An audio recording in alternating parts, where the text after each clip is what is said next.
দর্শক আমন্ত্রণ জানাচ্ছি আমাদের নিয়মিত আয়োজন কেমন আছে অর্থনীতি এই অনুষ্ঠানে। আমি তৌফিকুল ইসলাম খান। এই অনুষ্ঠানে কথা বলি অর্থনীতির গতি প্রকৃতি, এর সম্ভাবনা এবং চ্যালেঞ্জ নিয়ে। দর্শক, আজকে আমরা আলোচনা করব যে কর আহরণ বাড়বে কিভাবে। আমরা জানি যে সরকারের যে কর আহরণের লক্ষ্যমাত্রা থাকে, এটা বছরের পর বছর বাজেটের এই লক্ষ্যমাত্রা আমরা অর্জন করতে পারি না। সত্যিকার অর্থে আমাদের অর্থনীতির আকার হিসেবে প্রতি বছরই কিছু কিছু করে এটার কর আহরণের পরিমাণ কমছে। সারা বিশ্বের মধ্যেই আমরা সবচাইতে কম কর আহরণ করতে পারি, কিন্তু অন্যদিকে আমাদের অর্থনৈতিক অগ্রগতি কিন্তু ইতিবাচক ধারা থেকে কখনো নিচে নামেনি। তো সেই আলোচনার ভিতরে আমরা সবচাইতে এখন বড় একটা যে প্রতিবন্ধকতা আমাদের দেখি অর্থনীতিতে, সেটা হলো যে সরকারের আর্থিক সক্ষমতা কমছে এবং আমাদের যে বিভিন্ন চাহিদা তৈরি হচ্ছে সেটাকে অর্থায়ন করার জন্য আমার দেশজ সম্পদের উপরে যে নির্ভরশীলতা থাকবে, সেই নির্ভরশীলতাকে আসলে যদি আমরা কমাতে চাই বা সেটাকে অর্থায়ন করতে চাই, আমার কর আহরণ ছাড়া কোনো উপায় নেই। বড় আলোচনা যেটা থাকে সেটা হলো যে আমার যারা বৈধভাবে কর দেবার যে কথা সামর্থ্য অনুযায়ী সেই কর আসলে আহরণ হচ্ছে না, এখানে কর ফাঁকি আছে। আমাদের এই ব্যাপারে যে সংস্কার সেটাও অনেক ধীর গতিতে হয়, এটা নিয়ে খুব বেশি পজিটিভ আলোচনা হয় না। প্রশাসনিক অদক্ষতা আছে, এখনও রয়ে গেছে বড় আকারের দুর্নীতি। এই বিষয়ে আলোচনাগুলো আজকে করব যে আমরা কিভাবে কর আহরণটা বাড়াতে পারি। আমার সাথে দুজন অতিথি আছেন এখানে আজকে আলোচনা করার জন্য। আমার সাথে উপস্থিত আছেন দৌলত আক্তার মালা, তিনি সভাপতি বা ইকোনমিক্স রিপোর্টার্স ফোরাম, যেটা আমার অর্থনীতি সাংবাদিকতা যারা করেন সেই সংগঠনের এখন সভাপতি হিসেবে তিনি কাজ করছেন এবং অনেক দিন ধরে ফাইন্যান্সিয়াল এক্সপ্রেসে কর বিষয়ে মূলত সাংবাদিকতা করেন, অর্থনীতি বিষয়ে সাংবাদিকতা করেন। এছাড়া আমার সাথে আছেন কর বিশেষজ্ঞ স্নেহাশিস বড়ুয়া। তিনি স্নেহাশিস বড়ুয়ার একটি ফার্ম আছেন, অডিট ফার্ম। দীর্ঘদিন ধরে আপনাদের পুরো ক্যারিয়ারেই আমরা দেখেছি যে মূলত করের বিষয়গুলো নিয়ে আলোচনা করছেন। আলোচনাটা শুরু করব, কিন্তু তার আগে দর্শক আমরা বাংলাদেশ টেলিভিশন একটা ছোট প্রতিবেদন আছে, সেই প্রতিবেদনটা দেখে তারপর আলোচনা শুরু করছি। দেশের কর ব্যবস্থার জটিলতা ও এনবিআরের পদ্ধতিগত দীর্ঘ শত্রুতার পাশাপাশি অনিয়ম দুর্নীতির বিষয়টি নিয়ে দেশের ব্যবসায়ীরা দীর্ঘদিন ধরেই বলে আসছেন। তাদের মতে এনবিআরের নীতি প্রণয়ন ও রাজস্ব আহরণ ব্যবস্থা পৃথক করাই যথেষ্ট নয়, বরং সামগ্রিকভাবে জনবান্ধব ও ব্যবসাবান্ধব নীতি প্রণয়নের পাশাপাশি দুর্নীতি বন্ধের উদ্যোগ নিতে হবে। ব্যবসায়ীদের মতে এনবিআর যখন একসঙ্গে ছিল তখনই সমন্বয়ের ঘাটতি ছিল। এনবিআর সবসময় একটি নিয়ন্ত্রণমূলক সংস্থা হিসেবে কাজ করেছে, কখনই রাজস্ব আহরণের লক্ষ্যমাত্রা পূরণ করতে পারেনি। তাদের মতে মানুষ যদি উন্নয়নের সুফল ভোগ করতে না পারে কিংবা সেটি যদি তাদের কাছে দৃশ্যমান না হয়, তাহলে কিভাবে কর দিতে উৎসাহিত হবে? জনগণের করের টাকা কোথায় ব্যয় করা হবে সেটাও নির্ধারণ করতে হবে। অর্থনীতিবিদদের মতে কর ফাঁকির কারণে বহুজাতিক কোম্পানিগুলো বাংলাদেশে ব্যবসা করতে নিরুৎসাহিত হচ্ছে, কারণ তারা অসম প্রতিযোগিতার সম্মুখীন হচ্ছে। অনেক স্থানীয় কোম্পানি অর্থের বিনিময়ে এনবিআরের কর্মকর্তাদের ম্যানেজ করে কর ফাঁকি দিচ্ছে। এ কারণে বিদেশি কোম্পানিগুলো প্রতিযোগিতায় টিকতে পারছে না। তাদের মতে পুরোপুরি অটোমেশন করা গেলে এমনিতেই কর আদায় বেড়ে যাবে। পদ্ধতিগত জটিলতার কারণে একদিকে যেমন অতিরিক্ত সময় ব্যয় হয়, পাশাপাশি এটি দুর্নীতিকেও উৎসাহিত করছে। তাই একই সঙ্গে বিদ্যমান ব্যবস্থাকে দক্ষ করার পাশাপাশি নীতিগুলোকে জনবান্ধব ও ব্যবসাবান্ধব করা প্রয়োজন।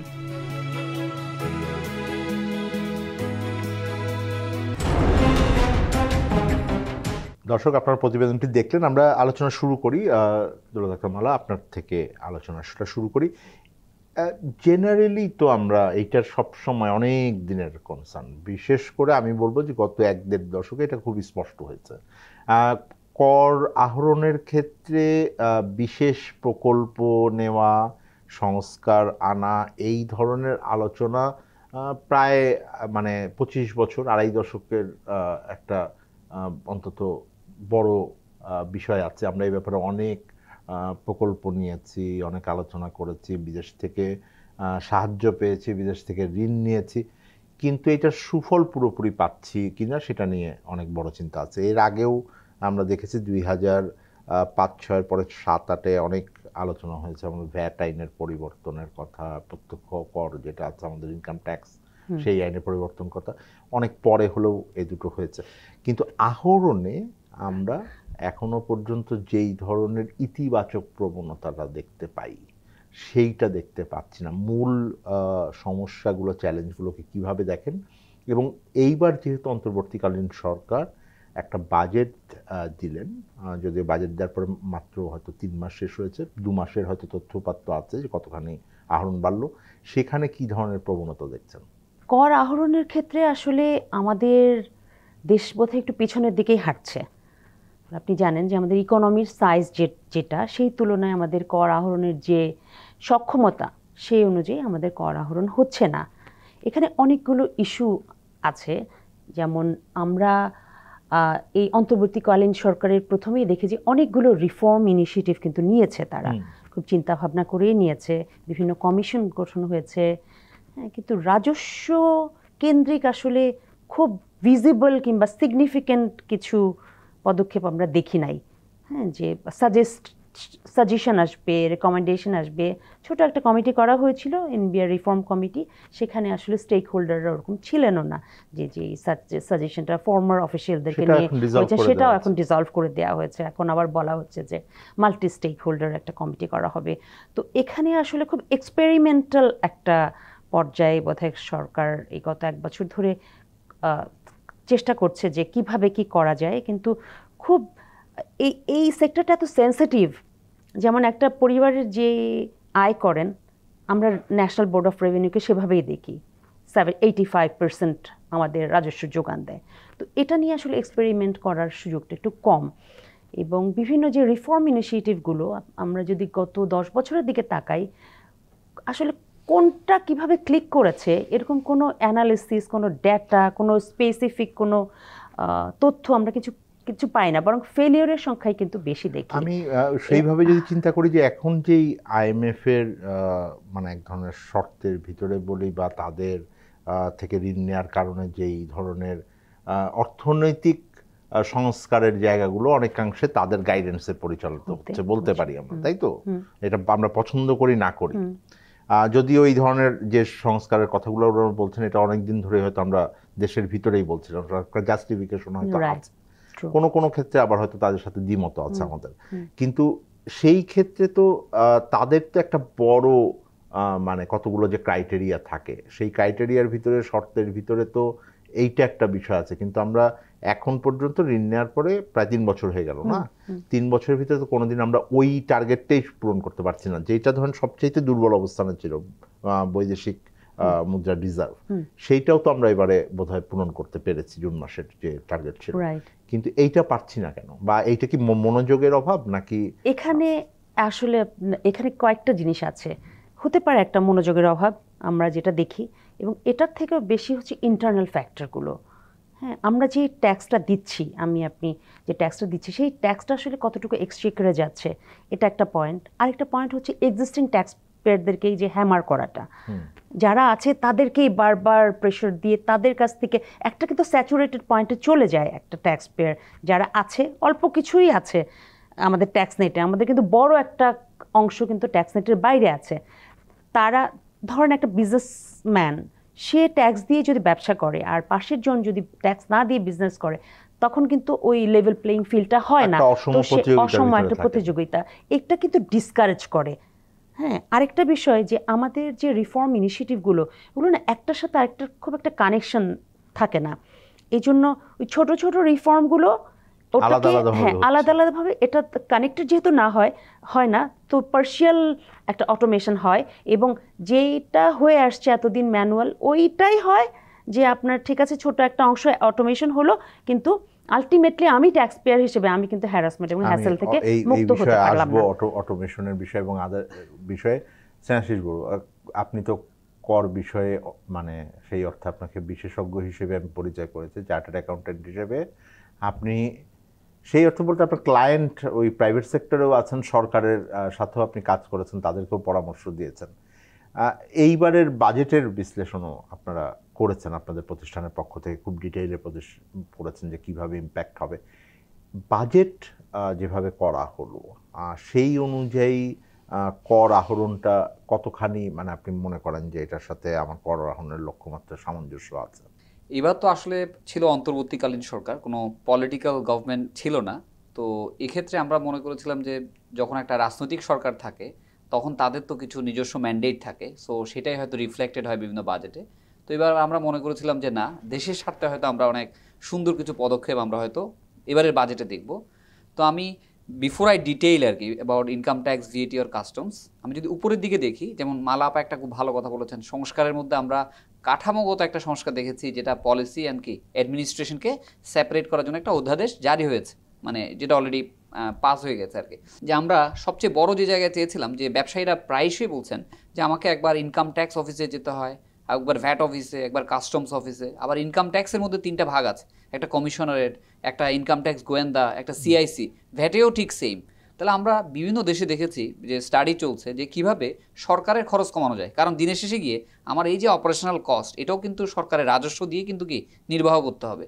তাহলে দেখেন বিভিন্ন দেশে ইনকাম ট্যাক্স এবং ভিএটিকে কিন্তু মার্জ করে একটা ইউনিট করে ফেলা হচ্ছে, কারণ যাতে সরকারের খরচটা কমে যায় এবং ব্যবসায়ীদের খরচও যাতে কি কমে যায়। কারণ সরকার যখন ইনকাম ট্যাক্স এক্সপানশন করবে, তাদেরকে অফিস বানাতে হবে বা অফিস ভাড়া নিতে হবে, লোকবল বাড়াতে হবে, আবার পাশাপাশি ভ্যাটও যদি বাড়ায় তাদেরও কিন্তু লোক বাড়াতে হবে, অফিস বাড়াতে হবে। সো রেভিনিউ এক্সপেন্ডিচার এবং ক্যাপিটাল এক্সপেন্ডিচার দুইটাই যাবে। তো এগুলো তো আর একদিনে সম্ভব হবে না। আমরা দেখতে চেয়েছিলাম একটা দীর্ঘমেয়াদী পরিকল্পনা সরকারের আছে কিনা। এই বাজেটে কিন্তু আমরা সেটা প্রতিফলিত হতে দেখিনি। বাজেটে দেখিনি, কিন্তু যেই কি উপদেষ্টা কমিটি করা হয়েছিল 5 সদস্য বিশিষ্ট, এবং তারা প্রত্যেকেই জাতীয় রাজস্ব বোর্ডের প্রাক্তন কর্মকর্তা কোনো না কোনো ভাবে আর কি, কোনো না কোনো সময়ে কোনো না কোনো ভাবে ওনারা এটার ভিতরে ছিলেন। 2জন প্রাক্তন চেয়ারম্যান ছিলেন সেখানে, বা আইআরডি সেক্রেটারি ছিলেন।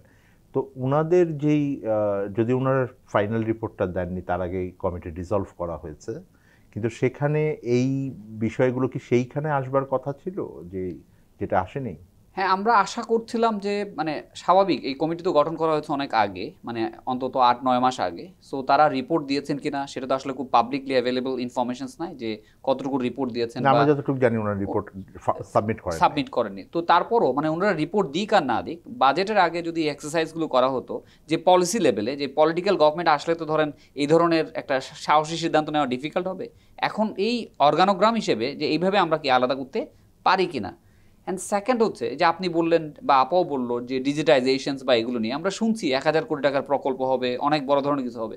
বাজেটের মধ্যে আমরা কম্প্রিহেন্সিভ ইন্টিগ্রেটেড, যেটা নিয়ে আপনারাও রিপোর্ট করেছেন, আমরাও বলেছি যে আসলে অটোমেশনটা তো আর একদিনে করা সম্ভব হয় না। আমরা দেখতে চাইছিলাম যে রোডম্যাপটা কি, যেটা কি আগামী 3 বছরের মধ্যে বাস্তবায়ন হবে নাকি 5 বছরের মধ্যে বাস্তবায়ন হবে, কোন সময় কোন অংশটুকু বাস্তবায়ন হবে, সেই জিনিসটা কিন্তু মোটা দাগে কিন্তু আমরা এই বাজেটের মধ্যে কিন্তু পরিলক্ষিত হতে দেখিনি। আমি যদি আপনাকে বলি যে এই বাজেটের যেই পদক্ষেপগুলো, কোন কোন পদক্ষেপগুলো আপনি মনে করেন, যদি আইডেন্টিফাই করি, কারণ বিরতির পর আমি অটোমেশনের বিষয়টা বড় করে আলোচনা করব, যে কোন কোন পদক্ষেপে রাজস্ব বাড়তে সহায়ক হবে বলে আপনার মনে করেন আপনি, যদি আপনি 2-3টা বলেন আর কি। ইনকাম ট্যাক্সের কালেকশনটা মোস্টলি টিডিএস ডিপেন্ডেন্ট, মানে ট্যাক্স ডিডাকশন এট সোর্স ডিপেন্ডেন্ট। আমি যেটা বলি উৎসে কর। হ্যাঁ, তো এই উৎসে করের মধ্যে এসেনশিয়াল গুডসগুলো যেগুলো ছিল, যেখানে আপনার 1% টিডিএস ছিল, সেটা কমিয়ে কিন্তু 0.5% করা হয়েছে। সো আমি মনে করি বর্তমান যে বাস্তবতায় 0.5% খুবই রেশনাল একটা ফিগার। যে এর মাধ্যমে কিন্তু ব্যবসায়ীদের পক্ষে এই আইনটা পালন করা অনেক সহজ হবে, এবং যখনই সহজ হবে তখন তারা ইন্টারেস্টেড হবে এই কমপ্লায়েন্সগুলো করার জন্য, এবং কমপ্লায়েন্স বাড়লে স্বাভাবিকই ইনকাম ট্যাক্সের কালেকশনসে কিন্তু বাড়তে পারে। কিছু কিছু জায়গায় দেখেছি যে কিছু জায়গায় ইরেশনালিটি ছিল, সেই ইরেশনালিটিগুলোকে অ্যাড্রেস করা হয়েছে। Proof of submission of tax return, মানে ব্যবসায়ীরা যদি এই কর কমপ্লায়েন্সের এটা না নিত, পুরো খরচটাই ডিজেলাও হয়ে যাওয়ার বিধান ছিল। তো এবার বলছে না, খরচ ডিজেলাও হবে না, যদি আপনি 50% বেশি টিডিএস দেন তাহলে আর খরচটা ডিজেলাও করা হবে না। সো যার ফলে ব্যবসায়ীরা বারবার যে ইফেক্টিভ ট্যাক্স রেট বেড়ে যাওয়ার কথা বলছে, সো এইটার কারণে তাদের কিন্তু ইফেক্টিভ ট্যাক্স রেটটা কমার সম্ভাবনা কিন্তু তৈরি হয়ে গেল। সো এরকম আমরা ইনকাম ট্যাক্সে বেশ কয়েকটা দেখেছি। কিন্তু সবচেয়ে বড় যে জায়গায় আমরা পরিবর্তনটা দেখেছি সেটা হচ্ছে গত 3-4 বছরে আমাদের স্ট্র্যাটেজি ছিল, যে দেখেছি আর কি, যে গ্লোবাল ট্রেন্ডের সাথে ইনকাম ট্যাক্সের রেটটা কম ছিল, মানে কর্পোরেট ট্যাক্স রেটটা, লিস্টেড কোম্পানি না, মানে আদার দেন লিস্টেড কোম্পানি। আমি 2024 সালে ওইসিডির অ্যাভারেজ দেখছিলাম, যে ওইসিডির অ্যাভারেজ হচ্ছে 21.1% কর্পোরেট ট্যাক্স রেট, যেটা আজকে থেকে 10 বছর আগেও প্রায় 28.9% ছিল, মানে 30%-এর কাছাকাছি। মানে গত 10 বছরে তারা প্রায় 9 থেকে 10% ট্যাক্স কিন্তু কমিয়ে ফেলেছে। আমরাও 40% থেকে 37.5 থেকে শুরু করে কত আমরা 25% পর্যন্ত এনেছি। কিন্তু এবার দেখলাম দুটো জায়গায় বিশেষ করে ক্যাশলেসের যে কন্ডিশন এটা কিন্তু উঠিয়ে দেওয়া হয়েছে এবং কর্পোরেট ট্যাক্স রেটটা 25 থেকে 27.5 করে ফেলা হয়েছে। অর্থাৎ আগে আমি যদি ব্যাখ্যা করে বলি দর্শকদের জন্য, সেটা হলো যে আপনার আগে এই সুবিধাটা পেতে হলে মানে যে কম হারে আপনি কর দিবেন, তাহলে আপনাকে যে ট্রানজাকশনগুলো করতেন, যে লেনদেন করতেন, এটা আপনার ব্যাংকিং চ্যানেলের মাধ্যমে, আমি যদি খুব সহজ করি, মূলত ব্যাংকিং চ্যানেলের মাধ্যমে, নগদে করা যাবে, নগদে করা যাবে না, তাই তো? জি। তো আপনি সেটা এবার তুলে নেওয়া হবে, কারণ আমরা জানি যে আমাদের ইকোনমি, যেটা মালাপও বলছেন, যে আমাদের সবচেয়ে বড় চ্যালেঞ্জ হচ্ছে আমাদের ট্যাক্স পেয়ার বেসটা, যেহেতু আমাদের যে কর দানকারীর সংখ্যা কিন্তু খুব কম, সো যার ফলে কি হচ্ছে আমরা তাদেরকে নেটে আনতে পারছি। আমি আপনাদের দুজনকেই একটা খুব সহজ বলি যে এটা এগ্রিমেন্টের, আপনারা বলেন কিনা, কর আহরণ বাড়বে কিভাবে, এইটার একটা বাক্যে উত্তর কি এইটা হবে যে কর ফাঁকি রোধ করা? আমাদের ইনফর্মাল ইকোনমির সাইজ অনেক বড়, হয়তো কর ফাঁকি দিতে চায় না, কিন্তু যেহেতু ফর্মাল চ্যানেলে নাই, সে তার ক্যাশ ছাড়া অন্য কোনো মোডে তার ট্রানজ্যাকশন হচ্ছে না, লেনদেন। এটা অবশ্যই সত্য যে ইনফর্মাল ইকোনমিটা আমাদের অনেক বড়, মানে কর ফাঁকি বা কর কালেকশনসের জন্য। সাথে সাথে আমাদেরকে দেখতে হবে যে আমাদের রেটগুলো যেগুলো আছে এগুলো কিন্তু এক্সেসিভলি হাই, কারণ একটা ব্যবসাকে কিন্তু ইনকাম ট্যাক্সের পাশাপাশি একজন ব্যবসায়ীকে অনেক ধরনের খরচ করতে হয়, যেগুলো কিন্তু ট্যাক্স হিসেবে না, ইনফর্মালি বিভিন্ন খাতে চলে যায়। সো তার জন্য দরকার হচ্ছে কি টোটাল বার্ডেনটা কত। সো ট্যাক্স রেটও কিন্তু একটা কি বড় কারণ। আপনি মনে করছেন যে উচ্চ হারে কর, মানে হারটা উচ্চ রাখলে কর ফাঁকির প্রবণতা বাড়ে? হ্যাঁ, এবং ইনফর্মাল থাকলেও বাড়ে এবং হার বেশি থাকলেও বাড়ে। তাহলে আমি এই আলোচনায় ফেরত আসবো, একটা বিরতি নেই। দর্শক, আমরা একটা বিরতিতে যাচ্ছি। আমরা আলোচনা করছিলাম যে আমাদের কর আহরণ কিভাবে বাড়বে, এটা ন্যায্যতার ভিত্তিতে কিভাবে হবে, সেই আলোচনায় আমরা আবারও ফিরবো। বিরতিতে যাচ্ছি, আমাদের সাথে থাকবেন।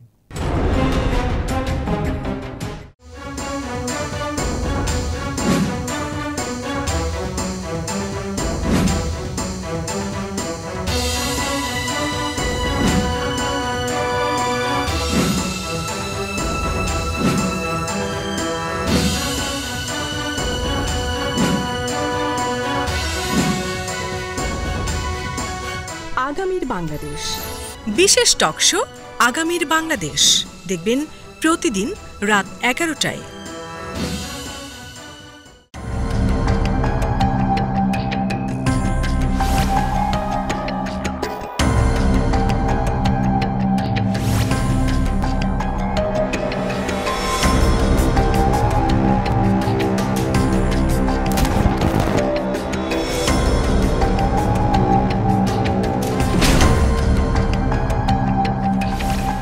বিশেষ টক শো ফ্যাসিবাদের দিনলিপি, দেখবেন প্রতি রবি থেকে বৃহস্পতিবার সন্ধে 6:30। দর্শক, আবার আমন্ত্রণ জানাচ্ছি আমাদের নিয়মিত আয়োজন কেমন আছে অর্থনীতির আজকের অনুষ্ঠানে। আমি তৌফিকুল ইসলাম খান। এই অনুষ্ঠানে কথা বলি অর্থনীতির গতি, প্রকৃতি ও সম্ভাবনা চ্যালেঞ্জ নিয়ে। আজকে আলোচনা করছি কর আহরণ বাংলাদেশে আমরা কিভাবে বাড়াতে পারবো। আমার সাথে দুজন অতিথি আছেন আলোচনা করবার জন্য। আমার সাথে আছেন দৌলত আক্তার মালা এবং আমার সাথে আছেন স্নেহাশিস বড়ুয়া। স্নেহাশিস বড়ুয়া, আপনারা বিরতির আগে আপনি বলছিলেন, দুটো বিষয়ে বলছিলেন। একটা বলছিলেন যে আমাদের যা কর আহরণ হওয়ার কথা সেইটা তো আমাদের অনেক কম, অর্থনীতির আকারে আমাদের যা হওয়া উচিত তার থেকে কম। কর ফাঁকির কথা আমি বলছিলাম, দৌলত আক্তার মালা বলছিলেন যে অপ্রাতিষ্ঠানিক খাতে অনেক বড় অংশ আছে অর্থনীতির, এই কারণে কর আহরণ হচ্ছে না। আপনি বলছিলেন হারটা এত বেশি যে কর ফাঁকির প্রবণতাটাও বেশি, তাই তো? তো আমি একটু আপনার সাথে এটা জানার জন্য যে এই ব্যাপারে যখন আমরা আলোচনা করি করের হারের ব্যাপারে, এটা আমার মনে আছে যে আমরা যখন ভ্যাটের হার আলোচনা করা হচ্ছে যে একটা সিঙ্গেল রেটে যাব, সেই বিতর্ক দীর্ঘদিন চলেছে। 15% হবে কিনা, নাকি এটা একক হারে নিয়ে এসে কমিয়ে আনবো। এখন যেমন অনেকগুলো রেট আছে, কোনটায় 15, কোনটায় 5, এটাকে কি একটা 12, কেউ বলেন 10-এ আমরা মানে একক হারে নিয়ে আসতে পারি কিনা। আলোচনার জায়গাটা হলো যে হার আগে কমাবো নাকি আমি কালেকশন বাড়লে আস্তে আস্তে হার কমিয়ে। আপনার কাছ থেকে যেটা জানতে যাবো যে আপনি কেন মনে করছেন যে হার কমিয়ে আনলে কমপ্লায়েন্স বাড়বে, এবং বিজনেস কেন মনে করবে না যে আগে আমি 25% হারে কর দিতাম, এটা 20-এ এসছে, কমপ্লায়েন্ট না হলে তো আমি এখন আগের মতো নন কমপ্লায়েন্ট থাকলেও আমার আরও কম ট্যাক্স পড়বে। সো বিজনেস যদি তার প্রফিট মেকিংকেই যদি সামনে রাখে, তাহলে এইটা মানে কেন সে করবে না, কেন সে কমপ্লায়েন্ট হবে? আমি এখানে মনে করি যে আমাদের রাজস্বের যে 3টা খাত আছে, একটা তো কাস্টমস ডিউটি, আরেকটা হচ্ছে ভিএটি, আর হচ্ছে আমার ইনকাম ট্যাক্স। এই 3টে হচ্ছে আমার বেসিক আমার খাতগুলোর মধ্যে। তো এখানে দেখেন সমস্যাটা শুরুটা হয় কিন্তু আমদানির সময়। মানে আমদানির সময় যেটা হয়, অনেক ব্যবসায়ী দেখা যায় যে টিটিআইটা অনেক হাই, মানে টোটাল ট্যাক্স ইনসিডেন্স, মানে কাস্টমসের বিভিন্ন রকম কর যা দিতে হয়। এটার কারণে আমি কিছুদিন আগেও পড়লাম যে বললো যে না, মানি লন্ডারিং নাকি কমে গেছে। কিন্তু আমরা যারা বাস্তবে ফিল্ডে আছি দেখছি যে আসলে হ্যাঁ, বড় বড় যারা করতো সেগুলো কমে গেছে, কিন্তু যারা এই ধরনের আপনার ট্রেডিং বিজনেসগুলো করেন তারা কিন্তু হিসাবটা এভাবেই করেন যে আসলে যেহেতু আমার টিটিআইটা বেশি হাই, এই জন্য আমি আমার ভ্যালুকে কি কম করে দেখাবো। এবার কাস্টমস সেটাকে একটু বাড়িয়ে দিয়ে করলেও আমার কিন্তু কিছু যায় আসে না, কিন্তু অ্যাকচুয়াল অ্যামাউন্টে সে আসতে পারছে না। তো আমাকে প্রথমে এই টিটিআইটা আমাকে স্টাডি করতে হবে কোন কোন প্রোডাক্টের জন্য আমি কতটুকু ফিক্স করব, এবং আমার ইন্টারন্যাশনাল ভ্যালুয়েশনটা ফলো করে কিভাবে আমি প্রথমে কি এই জায়গায় করটাকে আহরণ করার ব্যবস্থা করব। তাহলে দেখেন এই জায়গায় আসার পর আপনি যখন ভিএটিতে যাবেন, মানে ভিএটি হচ্ছে কিন্তু ট্রানজ্যাকশন বেসড। আপনি যদি সবচেয়ে বড় ফাঁকি দেখেন আমাদের, তাহলে ফাঁকি বেশি হয় কিন্তু ভিএটিতে, যেটা মালা আপাও বললেন। আমরা সবাই কিন্তু পরোক্ষ করটা দিয়ে দিচ্ছি। যখন আমরা কিনছি, রিকশাওয়ালা একটা সাবান কিনছেন, সবাই দিচ্ছে, উনিও কর সবাই দিচ্ছে। উনি যেই মানে যদি একটা একেবারে রাস্তার হোটেলেও খান, ওটার যে তেল নুন ব্যবহার করছেন ওখানে আমরা ভ্যাট দিচ্ছি। জি জি। আমি গত কয়েকদিন আগে একটা বিভাগীয় শহরে ছিলাম, মানে সিট ধরতে পারছে না এত লোক, কিন্তু আমি এত লোক মানে ওই রেস্টুরেন্টে খাচ্ছে, কিন্তু সে তো কোনো 6.3 দিচ্ছে না, আমার থেকে কিন্তু সে বিল নিচ্ছে। আমি ধরে নিচ্ছি এই বিলের মধ্যে কি আছে, ভ্যাট অন্তর্ভুক্ত আছে। তাহলে দেখেন আমার ভ্যাট কালেকশনস যদি আমি এনফোর্সমেন্টের মাধ্যমে বাড়াতে না পারি, মানে আমার যেটা এনফোর্সমেন্ট আছে এটা যদি বাড়াতে না পারি, তাহলে দিনের শেষে গিয়ে ইনকাম ট্যাক্সের জন্য এটা কিন্তু একটা টপ লাইন। কারণ ইনকাম ট্যাক্স শুরু হয় কি দিয়ে, রেভিনিউ দিয়ে। আমরা বারবার ব্যবসায়ীদের থেকে বলছি, বিভিন্ন চেম্বার অ্যান্ড অ্যাসোসিয়েশন থেকে, যে আসলে ট্রেড ভ্যাট একজন ব্যবসায়ীর 7.5% লাভ করতে হলে প্রায় 50% ভ্যালুয়েশন হইতে হবে। তো যারা ব্যবসায়ী থাকেন তাদের জন্য 50% ভ্যালুয়েশন করা is close to impossible in many businesses.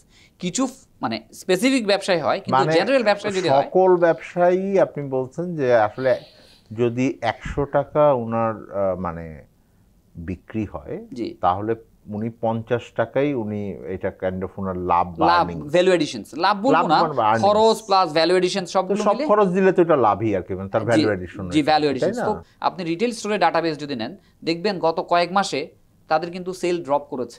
মানে যারা কমপ্লায়েন্ট আছে তাদের কিন্তু সেল ড্রপ করেছে, আর যারা নন কমপ্লায়েন্ট তাদের জন্য তো এটা কোনো ইস্যুস না। সো তাহলে দেখেন আগে যদি আমি কম্পেয়ার করি যে রেট ছিল আগে কত পেতাম, এখন রেট বাড়ানোর কারণে যদি এনবিআর এর সেই স্ট্যাটিস্টিক্সে থাকতো, রেভিনিউ যদি ফল করে, তাহলে rate is one of the deterrent. এইটাই জিজ্ঞেস করি দৌলত আক্তার মাল আপনাকে, যে যেই কর উনি বলছেন যে কর হার বাড়িয়ে তো খুব বেশি লাভ হলো না, আপনারা 2 মাসের যেই তথ্যপত্র দেখছেন, এই যে ধরেন উনি একটা বলেন যে ট্রেড ট্যাক্সের বাড়ানো হলো, কর আহরণে কি বড় ইতিবাচক প্রবণতা দেখা গেছে? কারণ এই বছর তো 2 মাসের আমরা হিসাব পেয়েছি, জুলাই আগস্ট। গত বছরের জুলাই আগস্টে অনেক বড় ডিসরাপশন চলেছে, আমরা আন্দোলনের ভিতর দিয়ে গেছি। মানে আমি বলবো যে জুলাই মাস তো প্রায় পুরোটাই আন্দোলনের ভিতর দিয়ে গেছি, অগাস্টেরও প্রায় 10-15 তারিখ পর্যন্ত, মানে বা পুরো অগাস্ট মাসেই আসলে অর্থনৈতিক কর্মকাণ্ড অনেক হতে পেরেছে, তা হয়তো না। তো সেইটাকে যদি আমি বিবেচনায় নেই, তাহলে যা আহরণ হয়েছে এটা কতখানি ইতিবাচক ভাবে দেখ? এই বছরের জুলাই আগস্টে যেটা দেখাচ্ছে কম্পেয়ার করে কিন্তু লাস্ট ইয়ারের জুলাই আগস্টে দেখাচ্ছে, যেখানে 26% 20% রেভিনিউ গ্রোথ দেখাচ্ছে, এটা কিন্তু মানে কম্পেয়ারেবল না। আলটিমেটলি রেভিনিউ আমাদের বাড়েনি, এটার খুব বেশি বাড়েনি, বেড়েছে খুব সামান্য বেড়েছে হয়তো। ওই তখন যদি আপনি মানে কম্পেয়ার করতে হবে আপনাকে অ্যাপেলের সাথে অ্যাপেল, আপনি কম্পেয়ার করছেন হচ্ছে এমন একটা সিচুয়েশনের সাথে, এখন তো একটা নর্মাল স্টেবল একটা সিচুয়েশন আছে, তো এমন একটা সিচুয়েশনের সাথে কম্পেয়ার করছেন যেটা এটার সাথে যাচ্ছে না। হ্যাঁ, আর খুব বেশি রেভিনিউ জাম্প করার কোনো কারণও ঘটে নাই, কারণ আমাদের এখানে তো আসলে বিনিয়োগ বাড়ে নাই, অনেক লোকের এমপ্লয়মেন্ট নাই, হ্যাঁ, চাকরি বাড়ে নাই।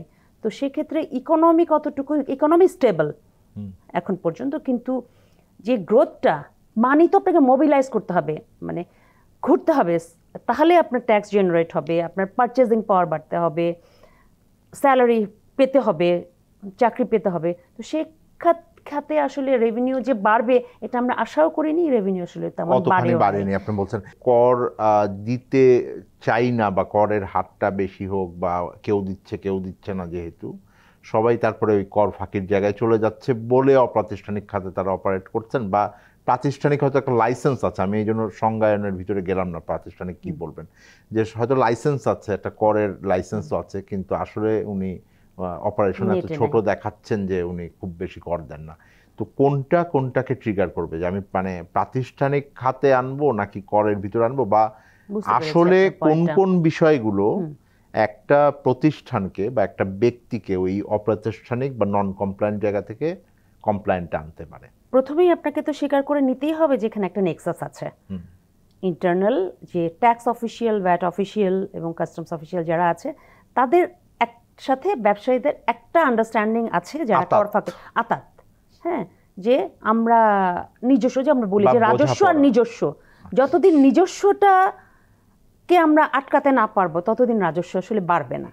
এটা হচ্ছে সত্যি কথা। মানে দুর্নীতিকে আটকাতে হবে। দুর্নীতি একেবারে জিরো হয়তো করে ফেলতে পারবে না, কিন্তু সিচুয়েশনটা এরকম করতে হবে যে, যেমন আজকেই আমি একটু দেখছিলাম যে আমাদের বছর 2022-23 সালে ইন্টিগ্রেটেড বর্ডার ম্যানেজমেন্ট একটা প্রজেক্ট চালু হয়েছিল। সেই প্রজেক্টের এখন পর্যন্ত মানে প্রকিউরমেন্টই হয় নাই। দাদা বললেন যে প্রথম ইয়েটা শুরু হয় হচ্ছে ইম্পোর্ট স্টেজে, বর্ডার স্টেজে, যখন পণ্যটা আনে, সেই পণ্যের দাম যখন বাড়ে তখন কিন্তু আপনি ভোক্তা একটু আগে বলছিলাম না যে রিকশাওয়ালাকে সাবান কিনতে, ওটা যখন র মেটেরিয়ালসটা আনে, 5 টাকার র মেটেরিয়ালস যখন 10 টাকা দিয়ে আনে, ওই 10 টাকা কিন্তু ওই রিকশাওয়ালার ঘাড়েই পড়ে, সাধারণ মানুষের ঘাড়েই পড়ে। তো সেক্ষেত্রে আসলে এই কিছু হাব, ওগুলোকে ইম্পর্টেন্স আমরা আসলে কতটুকু দিতে পেরেছি, আমি প্রথমে যেটা বলছিলাম সেটাই, যে সিরিয়াস আমরা আসলে কতটুকু। তো সেই প্রজেক্টটা আসলে কোথায়, ওখানে ভালো কিছু পদক্ষেপ ছিল।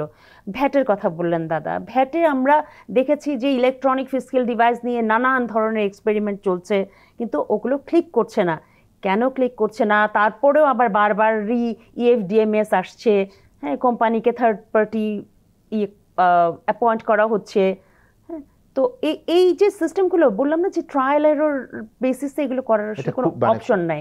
যখন বাংলাদেশ মানে এই নতুন প্রজেক্টগুলো নেওয়া হচ্ছে, তখন কি এই অ্যাসেসমেন্টটা বাংলাদেশ সরকার অথবা বিশ্বব্যাংকের ওনারা করেছেন? মানে বিশ্বব্যাংকও তো এটা তো আমরা ঋণই নিচ্ছি, মানে এখন তো ঋণও কত নিতে পারবো সেটাও IMF বেঁধে দিচ্ছে আমাদেরকে, যে এর বেশি নিতে পারবো না। সুতরাং আমাদের তো মানে ঋণ নিলে একটা ফেরত দেওয়ার বিষয় আছে, কোন ঋণটা নিব এটাও এখন ভাবার দরকার আছে। কারণ আমি একটা জায়গায় ঋণ নিলাম, ওটা ভালো কাজ করতে পারলাম না, আর একটা সেক্টরও কিন্তু এখন লুজার হয়ে যাবে। সো ওই অ্যাসেসমেন্টের ব্যাপারে কি আপনারা যখন রিপোর্টিং করেছেন আপনাদের কিছু জানানো হয়েছে কিনা? অবশ্যই আপনার যখন মাল্টিল্যাটারাল ডেভেলপমেন্ট পার্টনাররা যখন লোন দেয়, তাদের নিজস্ব একটা অ্যাসেসমেন্ট থাকে, কিন্তু ইমপ্লিমেন্টেশনের সময়ও দেখবেন যে IMD থেকে একটা অ্যাসেসমেন্ট থাকে যে এই প্রজেক্ট ভালো না খারাপ, আসলে কেমন হলো, হ্যাঁ কেমন হলো, কতটুকু ইম্প্যাক্ট। কিন্তু পলিটিক্যাল গভর্নমেন্টের রেজিমে এই রিপোর্টগুলো আসলে খুব ইম্পার্শিয়াল দেখি না আমি। এই IMDর মানে আপনার জানা মতে IMDর এই যে পুরনো যেই রিফর্ম প্রজেক্টগুলো ছিল, ভ্যাট অনলাইন প্রজেক্ট যেমন একটা বড় ছিল এবং অন্যান্য, এটার কি কোনো অ্যাসেসমেন্ট আপনারা দেখেছেন কখনো? IMDর পক্ষ থেকে এখন পর্যন্ত দেখি নাই। ভ্যাটের যেটা 690 কোটি টাকার প্রজেক্ট ছিল, আমরা দেখেছি যে 2টো অটোমেশন হয়েছে এখানে, ভ্যাট রিটার্ন আর ভ্যাট BIN। হ্যাঁ, এছাড়া আসলে ইবিন আর রিটার্ন, কিন্তু এটা আসলে সিগনিফিকেন্ট কিরকম মানে ইম্প্যাক্ট হয়েছে সেটা আমরা জানি না। আমরা হয়তো বাইরে স্টেক হোল্ডারদের সাথে কথা বলে কিছু নিউজ করেছি, কিন্তু মানে সরকারের পক্ষ থেকে না। আমরা একটা বিরতি নেই, বিরতির পর আবার ফিরছি। দর্শক, আমরা বিরতিতে যাচ্ছি, আমাদের আলোচনা করছিলাম কর আহরণ কিভাবে বাড়বে। অনুষ্ঠানের শেষ পর্যায়ে আছে, একটা বিরতি নিয়েই আবার ফিরব। ডেঙ্গু থেকে সাবধান। ডেঙ্গুর লক্ষণসমূহ। দর্শক, আবার আমন্ত্রণ জানাচ্ছি আমাদের নিয়মিত আয়োজন কেমন আছে অর্থনীতির আজকের পর্বে। আমি তৌফিকুল ইসলাম খান। আজ কথা বলছিলাম কর আহরণ কিভাবে বাড়বে। আমার সাথে আলোচনার জন্য রয়েছেন দৌলত আক্তার মালা এবং স্নেহাশিস বড়ুয়া। স্নেহাশিস বড়ুয়া, বিরতির আগে আমরা যতগুলো বিষয়ে কথা বলেছি তার একটা বড় সমাধানের জায়গা হলো যে আমরা আরও বেশি অটোমেশন করতে পারি কিনা, প্রযুক্তির উপরে ব্যবহার করতে পারি কিনা। এবং এই কথাটা আমরা অনেকদিন ধরে বলি, যে উনি বলছিলেন যে নেক্সাস থাকে তো কর্মকর্তা বা ভ্যাট কর্মকর্তা বা কাস্টমসের কর্মকর্তার সাথে ব্যবসায়ী বলি বা করদাতাকে বলি, এইটাকে কমাতে হলে আমাদের অটোমেশন করতে হবে, প্রযুক্তির উপরে নির্ভরতা বাড়াতে হবে। প্রযুক্তিতে গেলে আমরা আরও বেশি অ্যানালাইসিস করতে পারবো। এই কথাগুলো অনেক বলেছি। আপনি এবং একটা নতুন প্রজেক্ট এসছে, বিশ্বব্যাংক কারিগরি সহায়তা দিচ্ছে, কোন জায়গাটায় ফোকাস করব? একটা প্রতিষ্ঠান আমি যেটা শুনতে পেলাম, ধরেন ৩,০০০ কোটি টাকার আমদানি করেছে, কিন্তু সে তার হয়তো ভ্যাট রিটার্নে ৩০০ কোটি টাকা দেখালো, তাহলে বাকি ২৭০০ কোটি টাকা কোথায় গেল? এটা কিন্তু সিস্টেম অটোমেটিক্যালি ডিটেক্ট করতে পারে। মানে মিনিমাম থিঙ্কিং, ৩,০০০ কোটি টাকা আমদানি করে তো ৩০০ কোটি টাকা সেল করে না। তো তাহলে দেখেন ইনকাম ট্যাক্সের ভ্যাটের সাথে কাস্টমস তো অটো ইন্টিগ্রেটেড।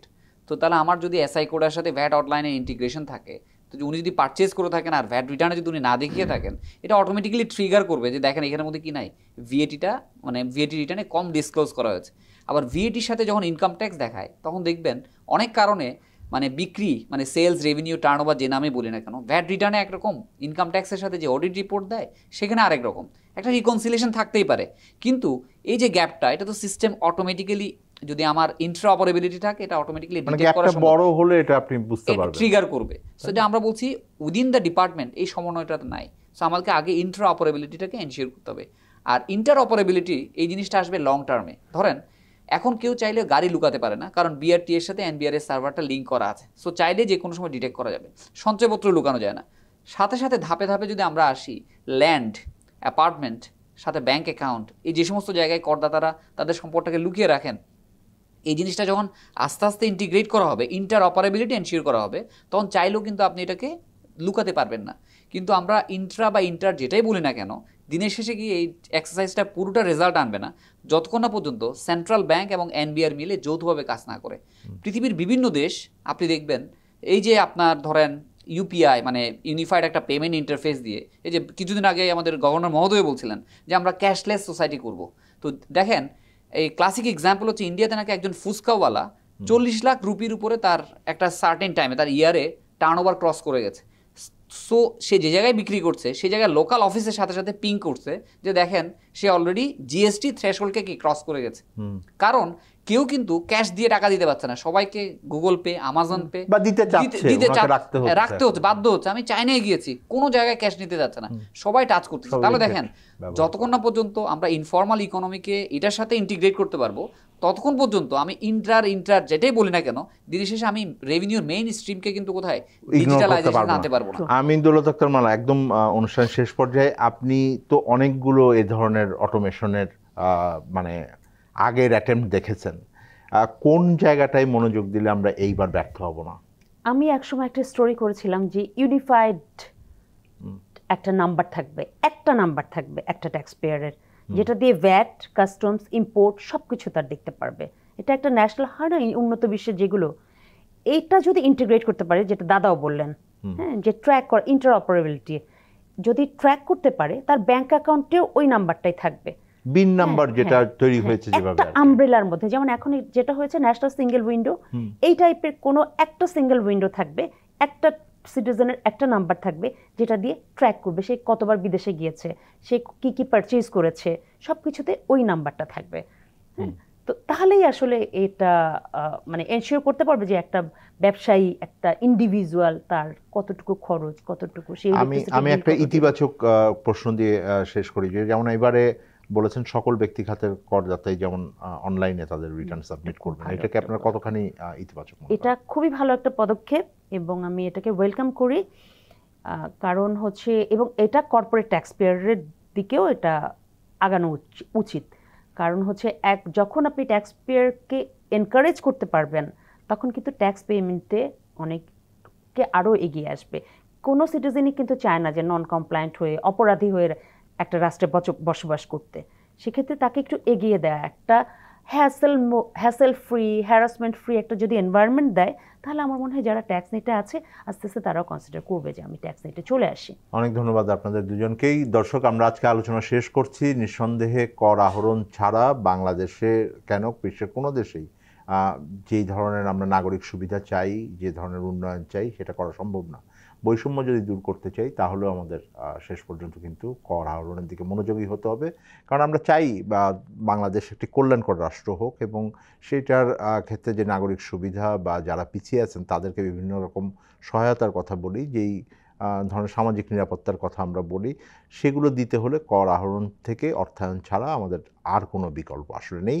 কিন্তু কর আহরণ যদি সঠিকভাবে না হয়, ন্যায্যতার ভিত্তিতে না হয়, এবং এক্ষেত্রে যদি আমরা দুর্নীতি রোধ করতে না পারি, সুশাসন আনতে না পারি, তাহলে আসলে এই সকল প্রতিশ্রুতি আমরা রাখতে পারবো না। ফলে আগামী দিনে যে সরকার আসবেন এবং বিশেষ করে যে রাজনৈতিক সরকার আসবেন, আমি মনে করি যে তারা হয়তো অনেক ধরনের প্রতিশ্রুতি দিবেন, কিন্তু সেটা যদি তাদের সত্যিকার অর্থে জনগণের দ্বার প্রান্তে নিতে হয়, কর আহরণের উপরে নজর দেওয়া ছাড়া তাদের আর কোনো বিকল্প ব্যবস্থা নেই। সুতরাং আশা করব যে কর আহরণের মতো জায়গাকে আরও মনোযোগ দিয়ে এখানে সংস্কার এবং সুশাসনের বিষয়টিকে গুরুত্বের সাথে দেখা হবে। দর্শক, আজকে আলোচনা শেষ করছি। এই আলোচনার ভেতর দিয়েই আমরা সবসময় জানতে চাই, আবারও হয়তো আরেকদিন জানতে চাইব, কেমন আছে অর্থনীতি।